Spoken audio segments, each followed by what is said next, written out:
ഞാനൊരു കാര്യം പറയാം. ഇവിടെ കണ്ടുവരുന്നത് നമ്മുടെ വകുപ്പ് നിയമങ്ങളെല്ലാം ഉണ്ട്. ഇവിടെ ഒരു പോലീസ് സ്റ്റേഷനിലും കാര്യങ്ങൾ പഠിച്ചല്ല കാര്യങ്ങൾ ചെയ്യുന്നത്, അല്ലെങ്കിൽ നിയമപരമായിട്ടുള്ള കാര്യങ്ങളൊന്നും അല്ല, നിയമം നോക്കിയൊന്നും അല്ല കാര്യങ്ങൾ ചെയ്യുന്നത്. ഒരു പെൺകുട്ടി പരാതി കൊണ്ട് തന്നാൽ അതിനെതിരെ നടപടിയെടുക്കുക, ഇത് തന്നെയാണ് ചെയ്തുകൊണ്ടിരിക്കുന്നത്. അതിനൊരു ഉദാഹരണമാണ് വട്ടപ്പാറ പോലീസ് സ്റ്റേഷനിൽ ഒരു സ്ത്രീ കൊണ്ട് ഭർത്താവിനെതിരെ പരാതി കൊടുക്കുകയാണ്. മകന്റെ കാല് ചവിട്ടി ഓടിച്ചു എന്നും അവരെ വീട്ടിൽ നിന്ന് ഇറക്കി വിടാൻ, അദ്ദേഹത്തിന്റെ ഫ്ലാറ്റാണ്, അവിടെ നിന്ന് ഇറക്കി വിടാൻ ശ്രമിച്ചു എന്നൊക്കെ പറഞ്ഞിട്ട് ഒരു പരാതി കൊടുത്തു.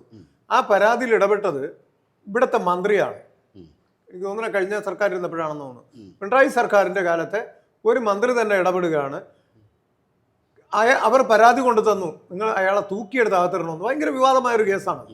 ആ പോലീസ് സ്റ്റേഷനിൽ സർക്കിളിന് വേണ്ടി അവിടെ വിളിക്കുകയും കാര്യങ്ങൾ സംസാരിക്കുകയും ആ ഹസ്ബൻഡിന് വേണ്ടി ഞാൻ ഇടപെടുകയും ചെയ്തു. ആ SHO അവിടെ സ്ഥലം മാറ്റി.